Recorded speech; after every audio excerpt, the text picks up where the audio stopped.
I used to think I was pretty good at reading people. That was something my dad always told me, that I had a good compass, that I could tell who was genuine and who wasn't. I held on to that idea for a long time, especially during the move to Cincinnati. Chloe and I had finally found a place we could afford, Northcrest Apartments. Not great, not terrible, just one of those old complexes with faded brick, flickering hallway lights and parking spots that are way too tight for anyone with an SUV. We moved in during a brutal heat wave, the kind where the air feels thick like you're breathing through a wet towel. I was carrying boxes up the stairs when our neighbor stepped out like she'd been waiting for the exact second we arrived. "Welcome to Northcrest," she said with this warm, smooth voice. Her name was Deborah, late 40s, perfectly styled chestnut hair, bright eyes that looked friendly but sharp enough to cut through concrete. She held a ceramic dish with a homemade peach cobbler on it, edges painted with little blue leaves. "Made it myself," she said. "Keep the plate. Consider it a housewarming gift." It felt a little old school, but sweet. She told us she'd been the unofficial welcome committee for more than 10 years. Then she casually dropped that her son was a surgeon in Seattle, and her daughter had died in a tragic accident a few years back. She said it calmly like she'd rehearsed the line in a mirror. Chloe squeezed my arm later and whispered, "Something about her feels rehearsed," but I told her she was overthinking it. Deborah was just being neighborly, or so I thought. The first week, she knocked 3 times. Once because she needed help resetting her Wi-Fi. Then because she bought a new bookshelf and couldn't figure out the instructions. Another time she said a fuse in her bedroom had blown. It always felt like she asked while she knew we were home, like she tracked our schedule. But the requests were small, so I didn't mind. Plus, she kept calling me such a gentleman. And I won't lie, those words get stuck in your head if you let them. Her apartment was spotless, like suspiciously spotless. It smelled like ammonia mixed with dried flowers, and every surface gleamed. Her trinkets looked expensive, like the kind you'd see behind glass in someone's fancy cabinet. The weirdest thing was the clocks, dozens of them, all old-fashioned, all ticking in perfect sync. The sound filled the room like a heartbeat. She had framed photos of her son and daughter, but all of them were from professional shoots. None looked candid, and they all stopped around 2012. "She's lonely," I told myself. "Let her have someone to talk to." But something about the apartment made me feel like she was watching how we reacted to every little thing. The favors grew. "Liam, do you mind driving me to my specialist? He's across town." "Liam, this pharmacy is the only one that carries my medication." "Liam, my cat Oliver needs an emergency checkup. I hate to ask, but could you lend me $120? The way she asked felt carefully timed. She always waited until Chloe wasn't home or until I was heading out and didn't have time to think. I didn't want to feel like a bad person, so I kept saying yes. Chloe wasn't happy. "You're letting her into our lives way too much," she said one night. "It's like she's studying us." I brushed it off. That changed the day Marcus pulled me aside. He lived across the hall. Quiet guy, probably early 30s. He leaned in like he was sharing a secret. "She's a spider," he whispered. "She waits, she watches, then she chooses." He said the last couple who lived in our unit left after 6 months. The guy lost his job. They blamed the stress, the constant knocking, the emotional traps, the money she borrowed. Marcus even showed me an old Reddit-style forum post from 3 years ago. Someone described a neighbor who sounded exactly like Deborah. Same tricks, same sob stories, same ceramic gifts. "You're not the first," he said. "You won't be the last." I felt a cold shiver, but part of me didn't want to believe him because that meant I'd been fooled. No one likes admitting that.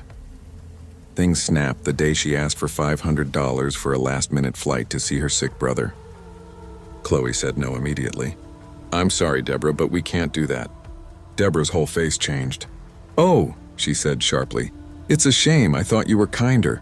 She didn't look at Chloe after that, only at me. Later that night, she left a voicemail, sobbing about her cat having a seizure and how she couldn't breathe from panic. The guilt twisted in my stomach so badly I couldn't sleep. Eventually, I caved and slipped $100 under her door. Chloe found out the next morning. "Are you kidding?" she snapped. "She's not lonely. She's a predator. She's cataloging our weaknesses and you're handing them over on a silver platter. She's going to tear us apart." I hated that she was right. I hated that I couldn't stop myself. A week later, the mask fell. Chloe and I were taking out the trash when we walked past Deborah's window. It was cracked slightly open and we heard her voice. Not crying, not sweet, not shaking, cold, businesslike. Unit 4B is the mark, she said. He's the soft touch. She's the gatekeeper. I'm estimating around $2,000 before I have to switch tactics. My chest tightened so violently I had to hold on to the railing. Chloe grabbed her phone, recording. The cobbler opening always works on the Midwest ones, Deborah continued. I'll add them to the ledger tonight.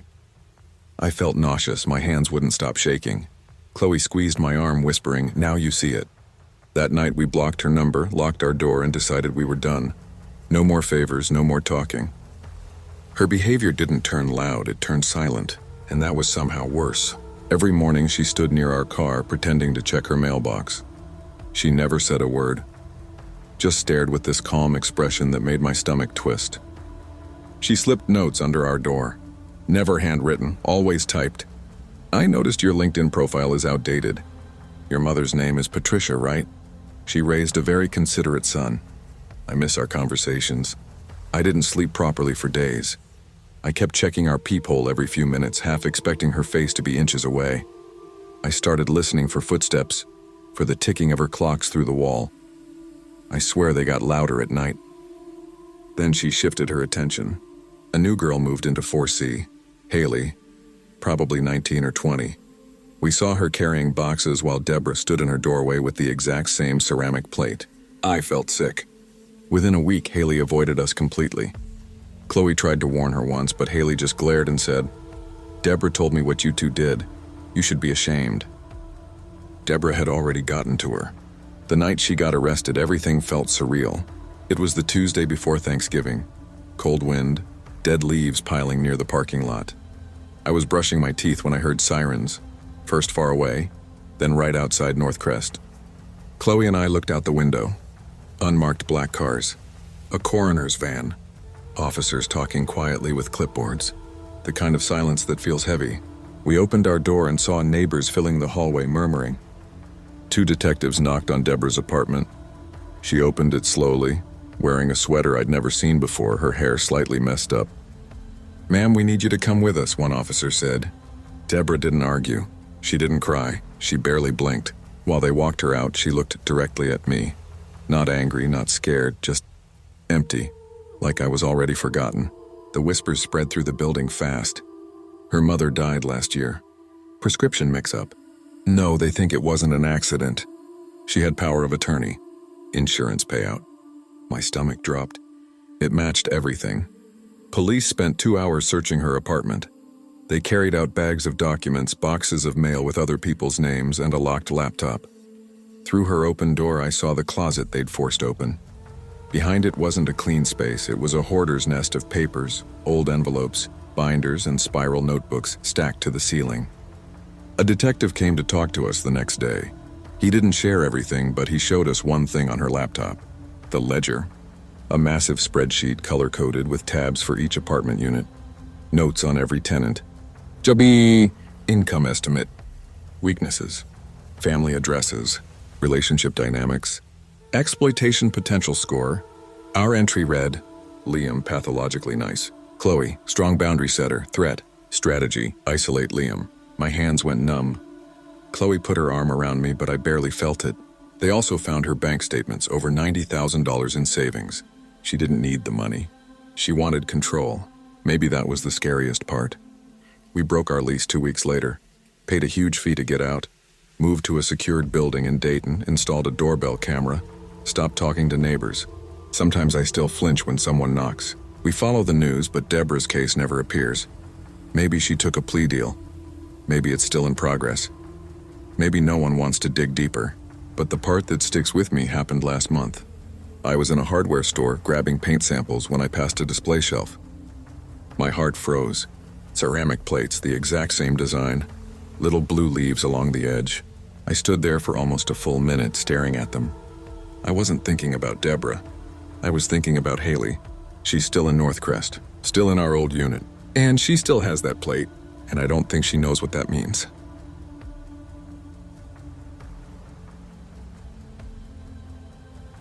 2 months after my separation, I thought I finally did something right. I signed a lease on a newly renovated duplex in a quiet suburb outside Austin. Fresh paint, new floors, a little backyard for Sophia, and a school district everyone kept bragging about. I remember walking through the place the first day with her tiny hand in mine, feeling this strange mix of exhaustion and hope. For the first time in a year, things felt stable, predictable, safe. Sophia, who was 9, ran straight to the bedroom with the built-in window seat and claimed it with a loud, "Dibs." I laughed, even though I hadn't laughed much lately. I kept telling myself this place was going to be our fresh start, the one we deserved after everything. The adjoining unit stayed empty for a while. I liked it like that. The silence through the shared wall felt comforting, like no one was close enough to watch us rebuild our lives. But that lasted only 2 months. That's when Robert moved in.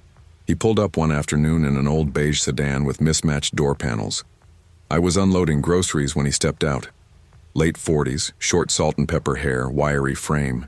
He wore clean but worn mechanic coveralls, the kind with a name patch that had been ripped off. He gave me this small, tight smile without showing teeth, and his eyes never quite met mine. They hovered somewhere around my shoulder, like eye contact was too heavy a task. "Name's Robert," he said, voice low and flat like he was reading off a script. "Maya," I replied, forcing my friendliest mom-next-door smile. "Welcome to the neighborhood." He nodded once, almost robotic. "IT consultant, freelance, hours are odd." I had no idea what that meant, but I didn't ask. Texas politeness, I guess. He picked up a box labeled books and disappeared into his unit without another word.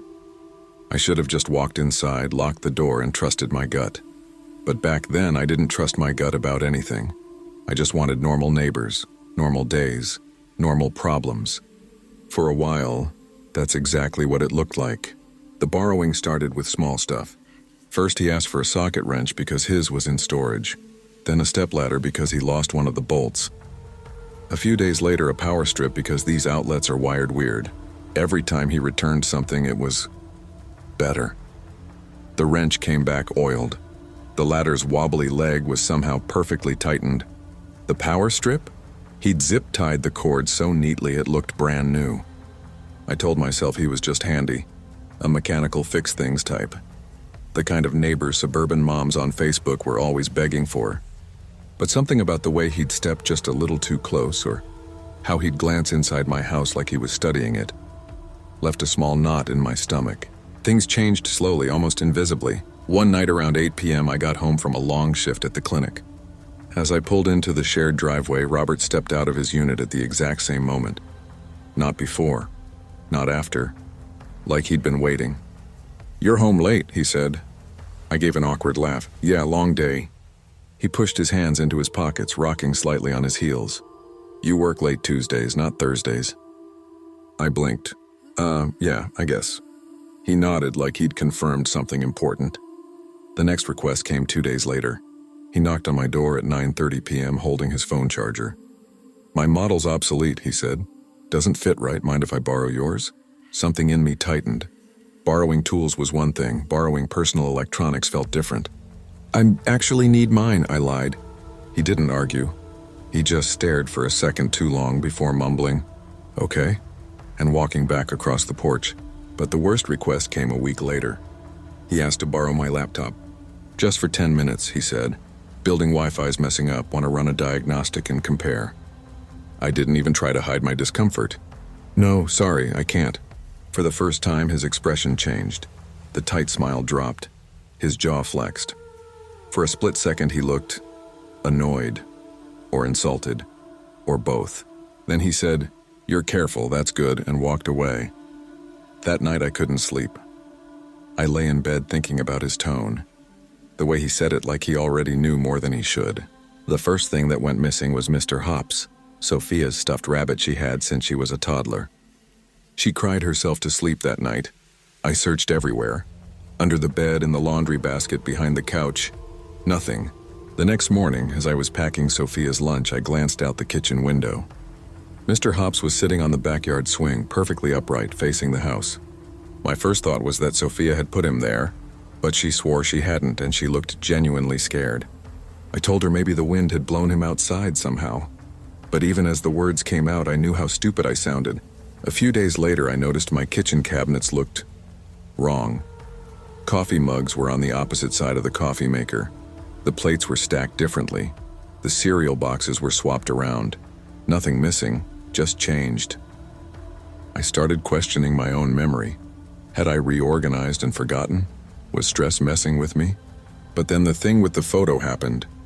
I was scrolling through my phone while waiting for pasta water to boil when I found one of our recent pictures. Me and Sophia at a food truck park downtown. Only in this version, I wasn't in the picture. The background was exactly the same. Sophia's smile was exactly the same. My arm was still around her shoulder. But there was no me. My stomach dropped. The room spun. Someone had altered it. Someone with access to my phone. I locked the doors, checked the windows, and sat on the couch with my hands shaking, scrolling through every single photo to make sure nothing else was changed. That night, I ordered a small nanny cam on Amazon. I hid the camera in the living room behind a stack of kids' books. The first 2 nights, it showed nothing unusual, just darkness, then morning light. But the third night, at exactly 3:17 a.m., the audio picked up the faint sound of a door opening. Not the front door, not the back door, a door inside my house, then soft, slow footsteps. The floorboards creaked in a pattern I recognized too well. My hallway, the one leading to the bedrooms. The camera didn't capture him, but the sound was real. Someone was inside my house. My hands shook as I replayed it again and again. I felt sick, furious, terrified all at once. The next step felt desperate, but I didn't care. I ran a security scan on my home network. One unknown device popped up, Observer. It had been connected for 3 weeks. I changed the Wi-Fi password immediately and installed 2 more cameras, one in the hallway, one covering the backyard. The next day, Robert stopped pretending. He didn't wave anymore, didn't smile, didn't speak. He just stood at his living room window with the blinds barely parted, staring straight at my front door, sometimes for hours. I could see the silhouette of his head turn whenever I moved behind my curtains. Every hair on my body stood on end. I went to the police. I showed them the altered photo. I showed them the audio clip. I told them about the stolen stuffed rabbit, the cabinets, the shadow at the window. "Ma'am, it's unsettling," the officer said. "But none of that proves he entered your home. Change your password. Get better locks." I left feeling stupid, embarrassed, like they saw me as some overreacting single mom. But I wasn't wrong. Not about this. The next night at 11 p.m., someone tried my back door. Not loudly, not violently, just a soft, slow rattle of the handle. Testing it. I froze in the hallway, holding my breath, my phone in one hand and a kitchen knife in the other. The rattling stopped after a few seconds, but I stood there shaking for nearly an hour. That was it. I was done being ignored. I went to the landlord the next morning and demanded answers. He looked exhausted, stressed. "I'm already evicting him," he said quietly. "Lease violations." "What violations?" I asked. He hesitated. "You don't want to know." But I did. He swallowed hard. "You're not the first tenant to complain. The last woman left without even asking for her deposit." My stomach dropped. A week later, movers showed up at Robert's unit. I watched from my window as they carried boxes out. But Robert wasn't there. He never came home the night before. He didn't show up that day. He simply vanished. That afternoon, the landlord knocked on my door. His face was pale. "You should probably see this." My heart pounded as I followed him into Robert's empty unit. It smelled like dust and something metallic. The whole place felt wrong, too bare, too quiet. He led me to the master bedroom closet. At first glance, it looked normal. Then he pressed on a section of the back wall. A panel popped open. Behind it was a small hidden space, maybe 2 feet wide, just big enough to sit in. Inside was a folding chair, an empty water bottle, and a mess of wires running into the wall, my wall. Listening equipment. My throat tightened. But that wasn't the worst part. On a tiny shelf, arranged carefully, were one of Sophia's hair ties, a grocery list I wrote 2 weeks ago, and a high-resolution photo of Sophia, asleep in her bed, taken through her window. I couldn't breathe, couldn't blink. I felt my knees go weak. The landlord whispered, "I'm so sorry, I didn't know." The police came, but it didn't matter. Robert was gone. Robert wasn't even his real name. Sophia and I moved out within the week. I didn't care about the lease penalty.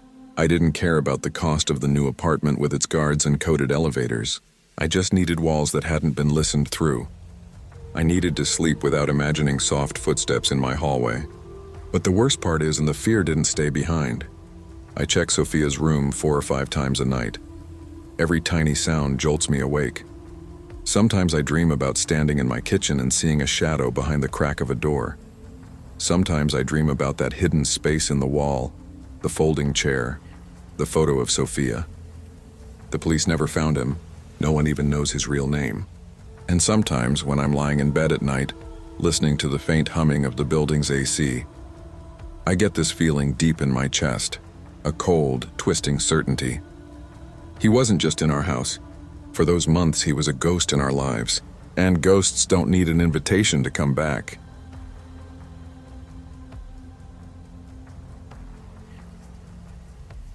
I used to think moving in with friends would fix everything. After my last breakup and months of working alone in my cramped studio apartment, I was desperate for some kind of reset. So when Jake called and said, "Bro, we found this cheap place on Cactus Lane, huge yard, quiet neighborhood, you in?" I said yes without even thinking. The house looked perfect when we first pulled up. A flat, sun-bleached ranch-style place with a big backyard and a tall wooden fence that creaked like it hadn't been opened in years. Inside, it was simple but roomy. 3 bedrooms for them, a bigger one for me since I worked from home. Those first couple of weeks, it honestly felt like peace. Mornings smelled like hot dirt and pine from the old tree in the yard. Evenings were quiet except for distant traffic on the highway. No loud neighbors, no barking dogs, no chaos. I didn't meet the people living behind us until it was too late. The first weird thing started around 3 a.m. one Tuesday. I was awake because of work. Time zones destroy me. And I heard the metal latch on our back gate click. It wasn't loud, it wasn't dramatic, but it was clear. That sharp little lift-click sound that metal makes when someone pushes it up. I froze listening. Then came the crunching of gravel on the inside of our yard. I thought maybe it was a coyote, or one of the guys coming back late. But when I checked, everyone was asleep and the yard was empty. The next night, same time, same click. Then one morning I heard scratching. Slow, repetitive scratching on the outside wall under my office window. Like someone dragging a nail or coin back and forth. I opened the blinds and saw nothing. Just pale dirt, dead weeds, and the fence. I didn't even tell the guys at first. I thought maybe I was paranoid. Maybe the desert makes everything sound louder. Then Chloe caught something on the doorbell cam. We were sitting at breakfast when she said, Kyle, come look at this." She showed me a clip from around 2:50 a.m. The motion light turned on, lighting the yard in that harsh white glare. Nothing moved. But just outside the edge of the light, frozen still, was a man. A skinny figure, probably early 30s, standing dead still, staring straight at the camera. His eyes looked too wide, his shoulders tight, like he was listening for something. Then he stepped backward into the dark and vanished. That was the first time we saw Todd. 2 days later, we found what Chloe called the gifts, a neat cluster of dead crickets arranged in a circle on our patio table. And a day later, our welcome mat disappeared, only to reappear at sunrise with the word "hello" carved out of its center. It didn't feel random, it felt targeted. We bought cameras the same day. Jake mounted them high, angled to cover the whole yard. By the next morning, every single camera lens had a perfect dense clump of dry mud stuck to it, like someone practiced throwing it. "Who even has that kind of aim?" Mark muttered. No one answered. Then my Wi-Fi started cutting out. Not like a normal outage, the signal would drop whenever I heard movement outside. I'd hear gravel shift, see the motion light flash, and at that exact moment, my connection would die. I couldn't work for hours at a time. Small stuff went missing too. 1 packet of hot dogs, gone. The empty wrapper left back in the fridge like some twisted joke. My hoodie vanished from the laundry line only to show up days later folded neatly on the back gate. It smelled like burnt plastic and something chemical like paint thinner. But the worst moment came one afternoon when everyone was gone. I was in my office editing a client site when I heard the sliding glass door whisper open. Not slammed, not forced. Opened. I stepped out and saw a man standing in my living room. Todd. Up close, he looked worse than in the video.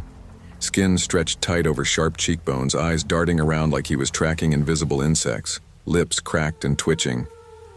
He wasn't stealing anything. He was staring at the family photos on our wall. Me with my parents, the guys at the beach, old pictures from college. He turned slowly like he already knew I was behind him. "Nice family you got," he whispered. "Be a shame if anything happened." My throat closed up, I couldn't speak. He walked out casually, sliding the door shut behind him like he lived there. When the others came home, we called the cops. They shrugged, said we needed proof, recommended more locks. We slept like shit that night. 2 days later, Mark found the shed lock picked. Not broken, picked clean like by someone who did it often.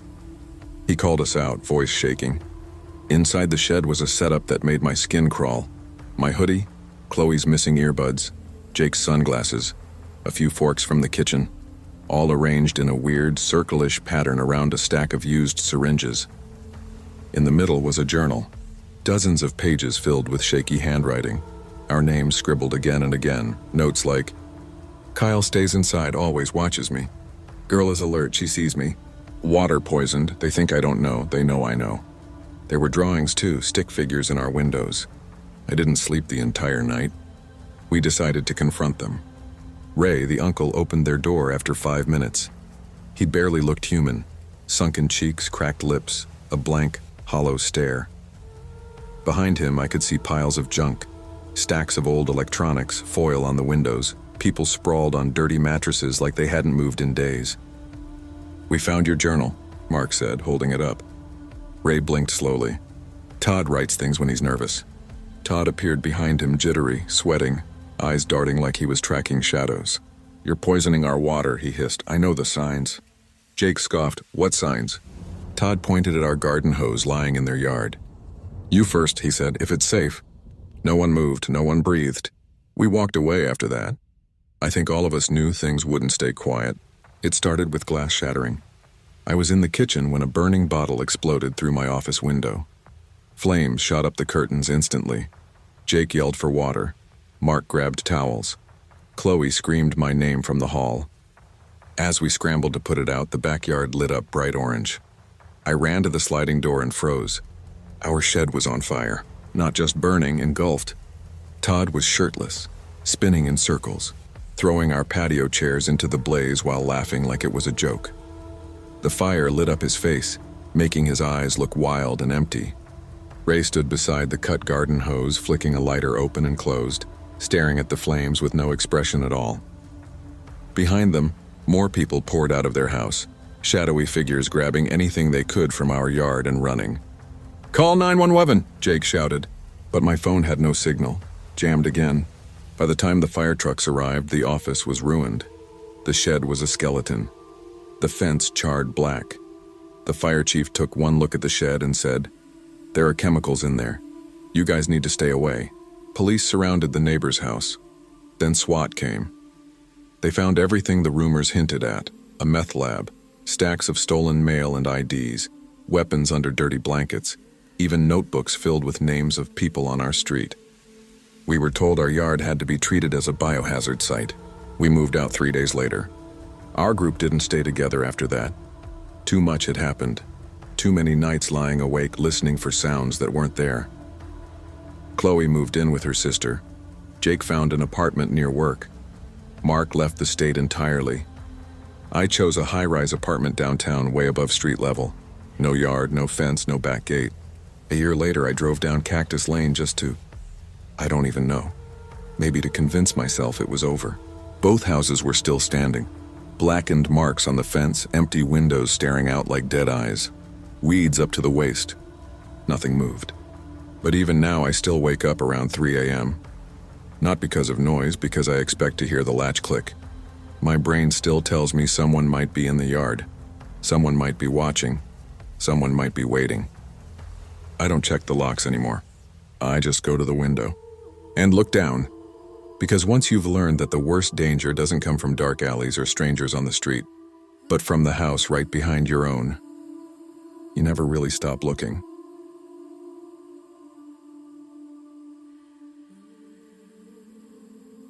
I used to think nothing bad could ever happen in Willow Creek. It's one of those neighborhoods people brag about. Perfect lawns, neighbors who wave when they drive by, kids riding scooters without helmets, and a community Facebook group that freaks out over raccoons. My parents always said we were lucky to live in a place like this where everyone looks out for each other. I believed that. At least I did until that Tuesday in July. I was 17, and for the first time ever, my parents had trusted me to stay home alone for 2 whole days. They left early Monday morning for a short trip to Nashville for my dad's conference. I'd been begging them for years to trust me like this, so I was determined not to mess it up. The first day felt amazing. I made frozen pizzas, turned the AC way colder than normal, and watched movies until 2 a.m. The house felt bigger than usual, the silence kind of cool instead of creepy. I actually felt grown up. By Tuesday afternoon, the air was thick with that gross Tennessee humidity that makes everything feel sticky. I was sprawled on the couch in the living room eating chips and scrolling my phone when a shadow passed over the frosted glass of our front door. I figured it was a delivery guy or maybe Mrs. Reynolds walking her beagle. But then there was a knock. Not loud, not soft, just off somehow. Like the person on the other side didn't want attention, but needed it urgently. I walked to the door and checked the peephole. My stomach did this weird flip. It was Mr. Miller, the guy everyone in Willow Creek adored. The block party organizer, the man who always had a spare battery or jumper cables, the guy whose golden retriever, Bailey, everyone knew by name. Except he didn't look like Mr. Miller. His usually perfect polo shirt was untucked and soaked through like he'd run through a sprinkler. His hair, always neatly brushed back, looked like he'd been clawing at it. And his eyes, God, his eyes were darting everywhere. Hallway, street, door, window, back to me. He looked terrified. I cracked the door open just an inch. Hey, Mr. Miller, everything okay?" He leaned forward fast like he'd been waiting for me to speak. "Liam, thank God. Listen, there's a gas leak at my house. The fire department told everyone to evacuate. My phone died and my wife's at work and I need to tell her I'm safe. Please, buddy. Just need to borrow your landline. 1 minute, I swear." His voice was shaking, but his story was solid. He said his wife's name correctly and everyone trusted him. My brain hesitated for maybe a second, but then I stepped aside. He rushed in like he hadn't wanted to wait for my answer. The moment he crossed the doorway, something felt wrong. He didn't smell like someone who'd run from a gas leak. He smelled like sweat and stress.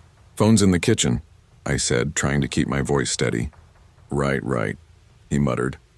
But instead of walking straight there, he took a slow lap around the living room with his eyes. Not like he was admiring it. More like he was memorizing every exit, every object he might need. His breathing was harsh, uneven. Finally, he picked up the landline. I pretended to scroll on my phone, but I was definitely listening. "I told you," he hissed into the receiver. "I'm handling it." No, they don't know anything. Just be ready." That didn't sound like someone calling his wife. He hung up without saying bye and turned toward me. That's when I noticed the bruise peeking from under his shirt cuff. Dark purple, almost black, like someone had grabbed his wrist hard. "You okay?" I asked before I could stop myself. For a moment, he just stared at me. Then he smiled, but it wasn't real. It was the kind of smile people give to hide something awful. "Just a rough day, kiddo." He moved toward the hallway. "The bathroom's that way," I offered, pointing left. But he went right. Toward the kitchen, toward the garage door. "I should check your back door," he murmured. "Make sure you're safe. Gas leaks travel." I knew nothing about gas leaks, but even I knew that made no sense. Before I could respond, 3 loud knocks shook the front door. I jumped. Mr. Miller froze mid-step. I peeked out the window beside the door. 2 police cruisers were parked quietly down the street. My heart started pounding so loud I was sure he could hear it. The knock came again and I heard a calm voice call out, "Police department, we need to speak with anyone inside."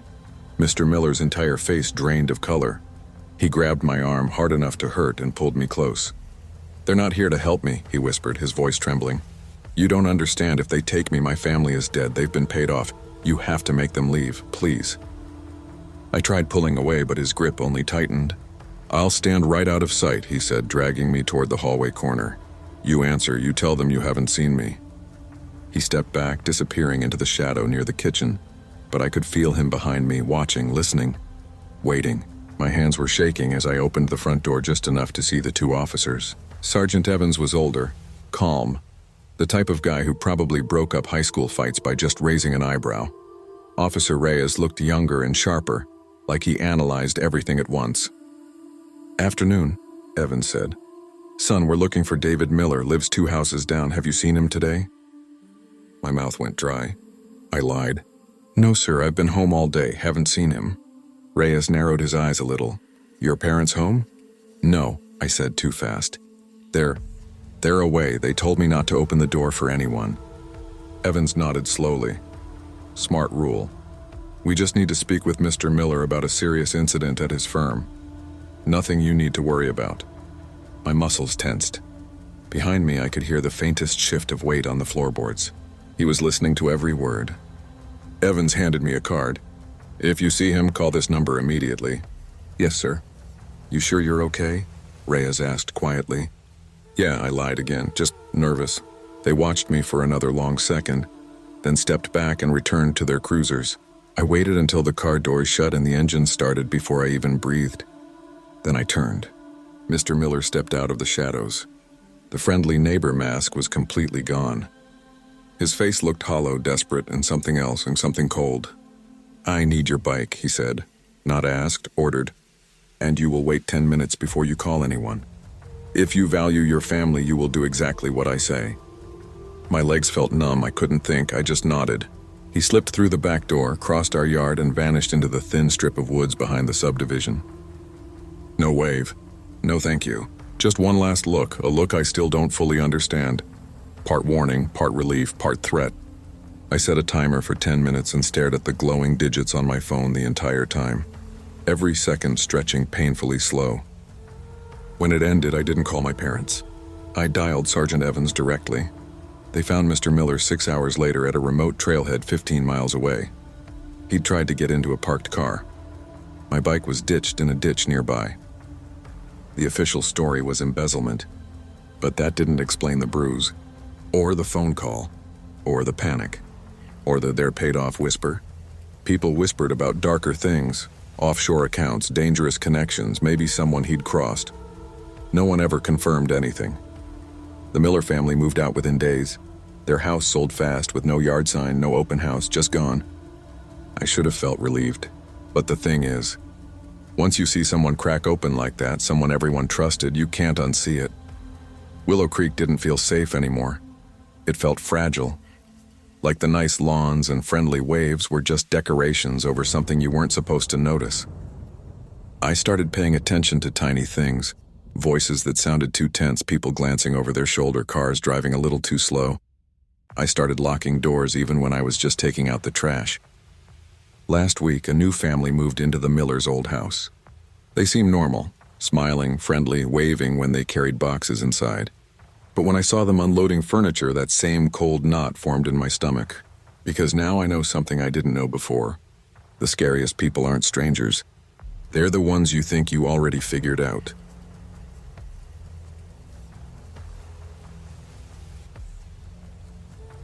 Most people think suburban life is safe, predictable, quiet in all the ways that let you relax a little. That's exactly why my wife, Lauren, and I bought our place on Willow Lane 8 years ago. I still remember how proud I felt pulling into that little cul-de-sac for the first time. 7 houses arranged in a neat curve, big maple trees shading the street in the summer, and the smell of freshly cut grass drifting from yard to yard. It felt like the type of place where nothing bad could happen. Back then, I was a 35-year-old project manager trying to build the kind of stable life I never had growing up. Lauren and I had 2 kids, Kyle, 8 at the time, and Megan, who had just turned 10. Our neighbors were the kind of people who actually waved when you drove by. We had our annual summer BBQ, our winter potluck, and an unofficial block watch started by Ben, the firefighter who lived across from us. For years, it was perfect, predictable, quiet. Then Arthur Finch moved in. He bought the pale blue house at the very end of the dead-end street that spring, and everything changed so quietly that none of us noticed until it was way too late. Arthur was in his late 50s, thin, pale, with this stiff posture like he was always bracing for something. He wore crisp shirts tucked into slacks that looked a little too formal for a suburban street. When he introduced himself, his voice was soft and slow, like he was measuring every single word. Lauren made him a welcome pie and he brought the plate back 3 hours later, so clean it looked brand new. not even a watermark. He held it with both hands like he didn't want to accidentally leave fingerprints. That was strange, but we brushed it off. Then came the cameras. Within a week, Arthur installed what had to be a top-tier security system, not the usual doorbell or porch camera. I'm talking about small, discreet black domes tucked under his gutters, a couple on his mailbox post, and one on the corner of his garage that rotated smoothly whenever a car passed. It didn't just cover his yard, it covered the entire street. I'd step out to toss trash and find one of the lenses shifting to follow me. Same thing happened to Ben, to the Carter twins, to Sarah walking her dog at night. We told ourselves it was just an old guy being paranoid. People get weird about safety, but the weirdest thing was the way he took care of his lawn. Sometimes at 2 in the afternoon, sometimes at 11 at night. He'd be out there with a tiny pair of clippers trimming individual blades of grass. He wouldn't even look at what he was cutting. He would lift his head and stare straight ahead, like he was listening to sounds only he could hear. Whenever I'd wave, he'd wave back, but it was the kind of wave that didn't involve any real emotion. Just a hand going up because that's what a person is supposed to do. The letters started 2 weeks later. Not normal letters. Not handwritten rants. Typed, perfectly straight margins. Neatly trimmed index cards slid into our mail slots at night. The first one I heard about was left for Ben. Your Ford F-150, model year 2019, has an oil leak. Approximately 3-inch diameter stain on driveway. Potential environmental hazard. A neighbor. Ben laughed it off at first, but the next morning, Sarah found one on her porch. Your dog Luna was off-leash from 6:12 p.m. to 6:17 p.m. yesterday. City Ordinance 4.2b prohibits this. A neighbor. The Carters got one about unrinsed spaghetti jars attracting pests. We all joked about how someone has too much time. But jokes only work when something feels harmless. It stopped feeling harmless when I got one. Your son Kyle fell off his bike at 4:32 p.m. today. No helmet. Safety is a parent's first priority. A neighbor. My stomach dropped when I read it. Kyle had fallen, but he fell behind our hedge. No one should have seen that. When I asked Kyle who was around, he shrugged and said, "No one, just me." That night I stood at my front window and scanned Arthur's place. His lights were on. The curtains were open just enough for me to see him sitting perfectly still in his living room. Staring toward our house. Just staring, I told Ben, and we decided to talk to Arthur together. Just a calm, normal conversation. We walked up his driveway Saturday morning and found him in the garage. His garage was so clean it didn't look real. Shelves labeled in neat black print. Tools arranged by size. Floor spotless. The entire thing felt more like a lab than a garage. He didn't greet us like a normal person. He just turned, smiled this tiny smile that didn't reach his eyes, and said, "Good morning, gentlemen." Ben tried to be friendly. "Hey, Arthur, we wanted to ask you about the notes." Arthur cut him off. Not rude, just efficient. He reached behind him and pulled out a thick binder, color-coded and divided by tabs. He flipped to one labeled Henderson Residence, then Carter Residence, then Brady Residence. That was mine. Each section contained printed photos, timestamps, diagrams, pages and pages. He spoke softly, almost proudly. "I'm documenting the neighborhood's decline for the Homeowners Association. Accuracy is important." There was no HOA. We never had one. Ben tried to point that out, but Arthur looked confused, like the idea of us correcting him didn't compute. "We all must do our part," he said calmly. "That's how a community stays safe." When we left, I felt like my skin was buzzing, like I'd just walked out of a room filled with invisible wires. It came on a Saturday, warm, sunny, calm. The Carter twins set up a lemonade stand at the end of their driveway. Classic summer thing. Everyone loved it. Then Arthur walked over. He bought one cup, paid with exact change, nodded politely, and then stepped back across the street, lifted his camcorder, and began filming. Not casually, not secretly. He filmed them like a documentary cameraman, slow, steady, focused. 20 minutes passed. 20 minutes of two scared girls pretending not to notice. Mrs. Carter finally stepped outside, tense smile on her face. "Arthur, please stop filming my kids." He lowered the camera, not angrily, slowly, carefully. Then he looked at the girls and spoke in a voice so calm it made the hair on my arms stand up. "You should keep them closer. The world is full of dangers you can't see." I've cataloged 17 security weaknesses on this street alone. Your house has 5. The girls froze. Mrs. Carter took a step back. Lauren gasped from our porch. Ben came out. Sarah followed.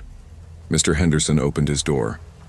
One by one, the neighbors formed a circle around the twins. Arthur didn't look scared or angry. He smiled faintly, slipped a pen-shaped device into his pocket and said, "A community should look out for one another.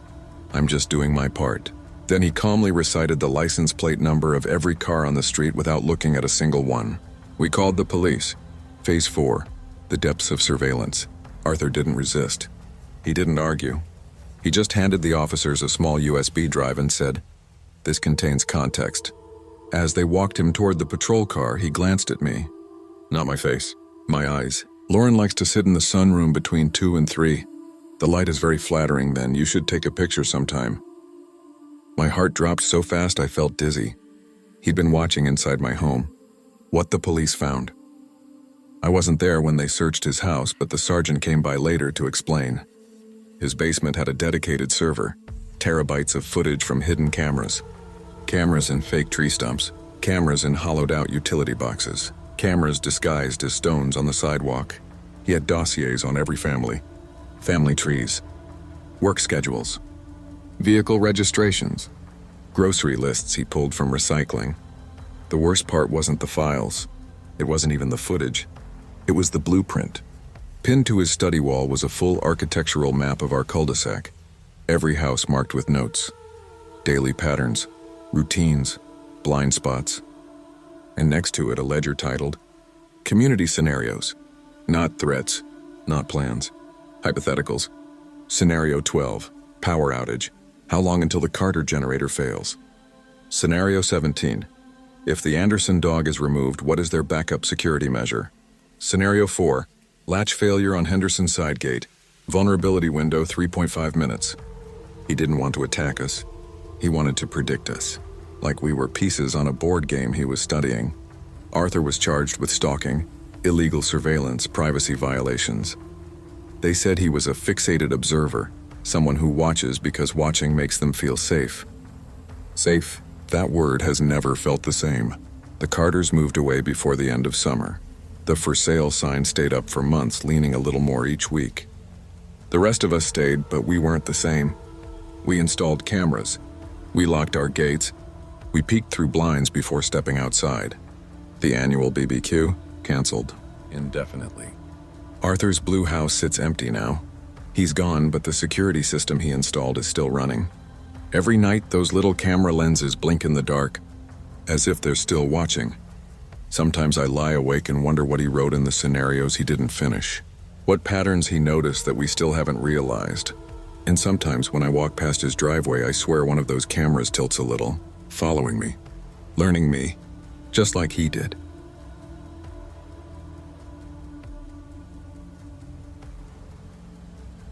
I used to joke that living in Sycamore Bend felt like living inside a brochure. Perfect lawns, matching mailboxes, kids drawing chalk rockets on the sidewalks, and the kind of quiet that made you hear your own footsteps at night.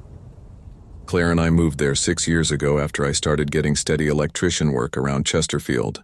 We thought it would be a good place to raise the kids. Grace was 3 then, and Owen was 5, both obsessed with scooters and sprinklers. Back then, the cul-de-sac felt like family. Ben across the street always had some project going on. He'd wave from his driveway covered in sawdust. Stacy brought cookies to every holiday party. The Carter twins, 10 now, used to chase our kids around with super soakers. Even old Mr. Abrams joined in sometimes, yelling, "Direct hit," when one of the boys got him square in the chest. It felt like a tiny bubble of safety in a world that wasn't always kind. That changed the week Gerald Hayes moved into the gray house at the end of the circle. He arrived on a Tuesday afternoon with a moving truck and 3 guys who didn't talk much. Claire walked over with a welcome basket like she always did. Banana bread, 2 bottles of sparkling water, the usual. When she came back, she looked thoughtful. "He's polite," she said slowly. "Very polite, like customer service polite." That night, we found a typed thank you note on HOA letterhead slipped under our door. No handwriting, no signature, just "Regards, Gerald Hayes." I hadn't even known the HOA had letterhead. 2 weeks later, he became the new HOA president. Apparently, he found some forgotten clause buried deep in the bylaws. Something about emergency appointments when there were administrative irregularities. None of us understood what that meant, and honestly, nobody cared enough to fight it. We thought he just wanted status. Maybe he'd repaint the entrance sign or something. Instead, the first thing he did was install updated community safety infrastructure, which is a fancy way of saying he mounted 2 license plate readers at the entrance and put high-resolution cameras on every corner of his house. They weren't even subtle. Big black domes that followed you when you drove past. I'd pick up the kids from school, pull into the circle and feel that tiny beep from the plate reader like it was checking my ID. Then came the violations. Ben got the first one, his work truck parked overnight. It was a fine with 3 pages of legal text and a time-stamped photo of his driveway. Ben laughed at first, then the second fine came and the third. He stopped laughing after that.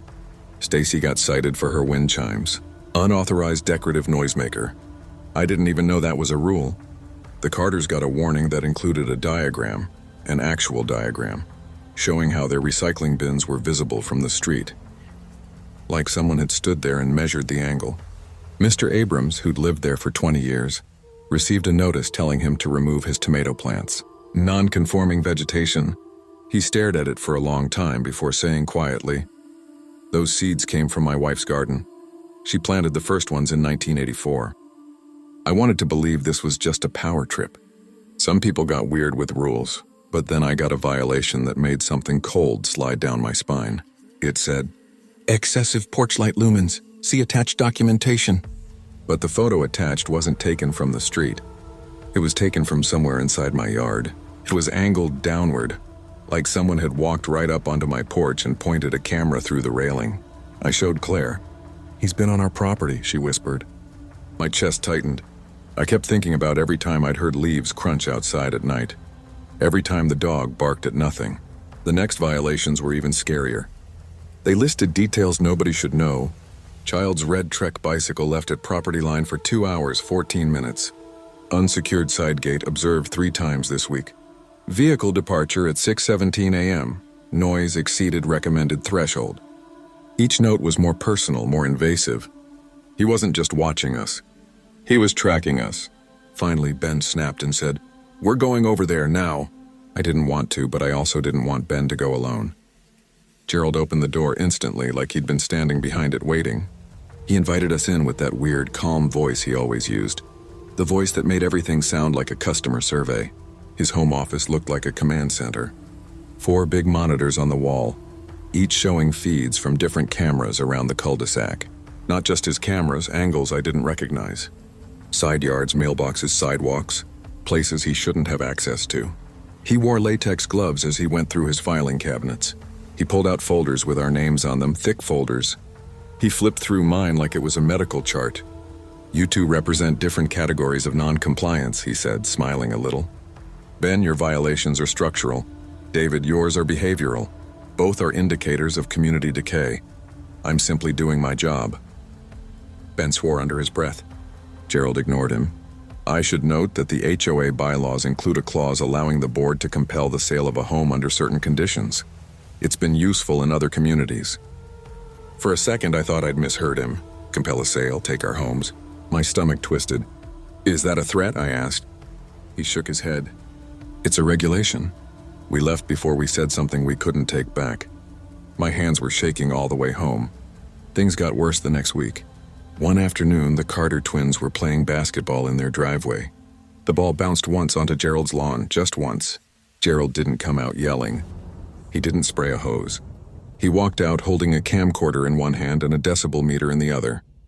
His face looked blank, like he was doing inventory. Mrs. Carter came outside, confused. "Gerald, what are you—" "You are in violation of noise guidelines," he said. "And your children have trespassed on my property perimeter." The twins shrank behind her.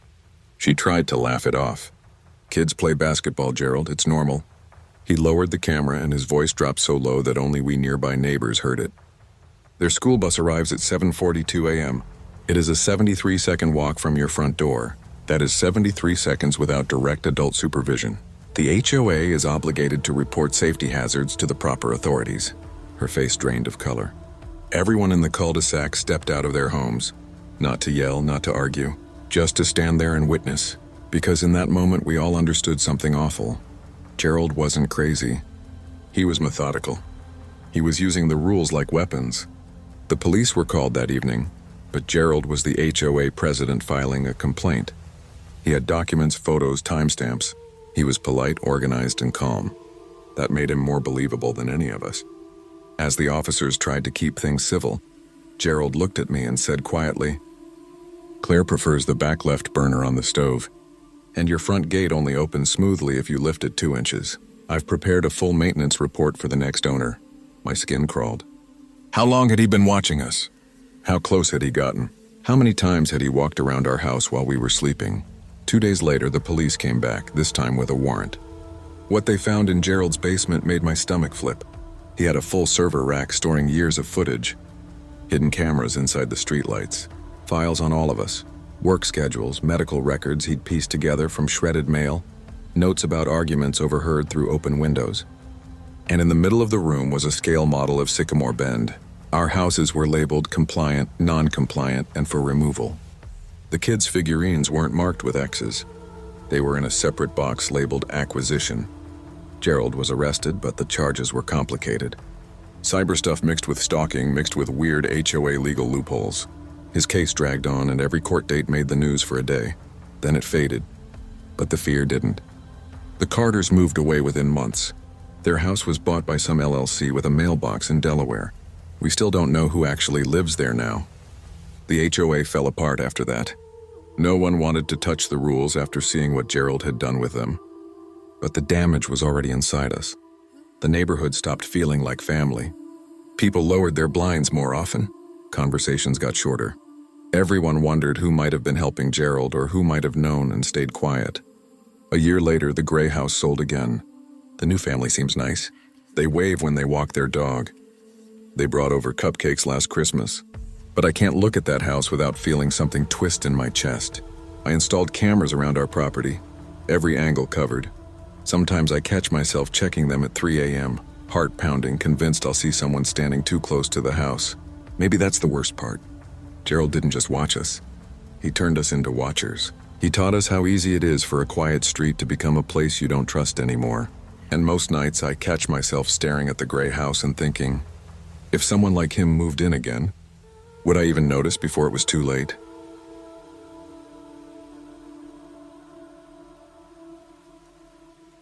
I used to think of our home as the kind of place people meant when they talked about the American dream.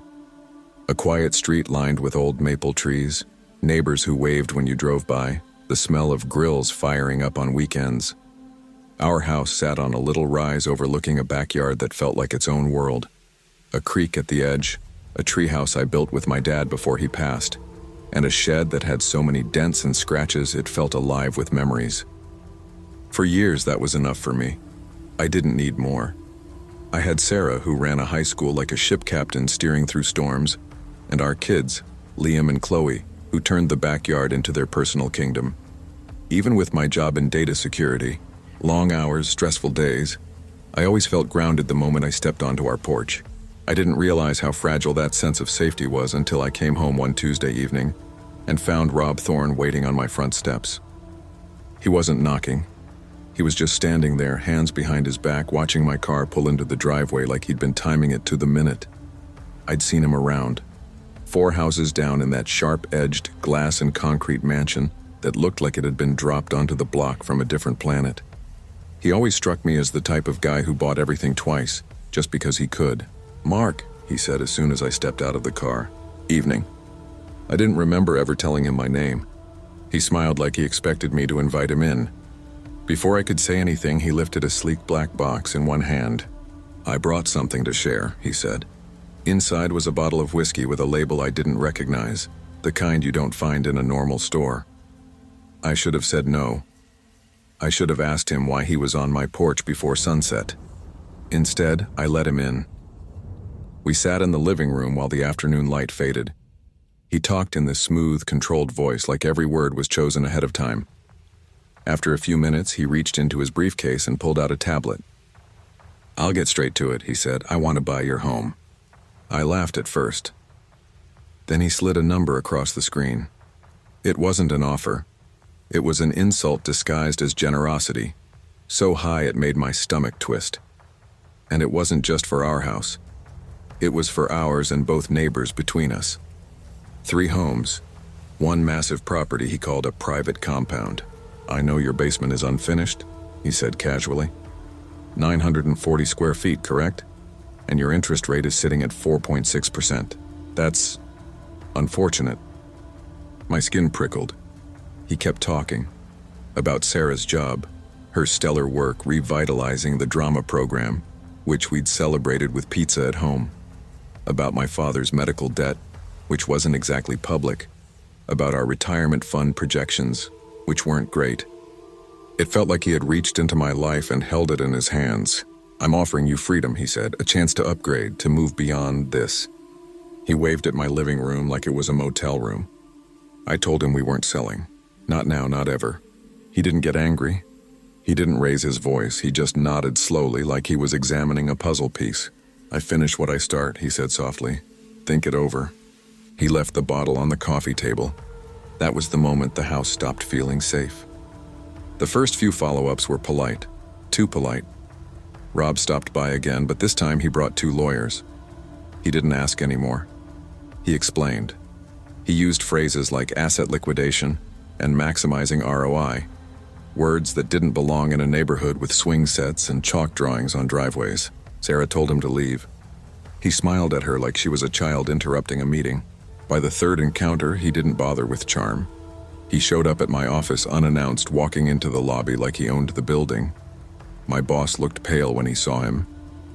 Rob stepped close enough that I could smell expensive cologne.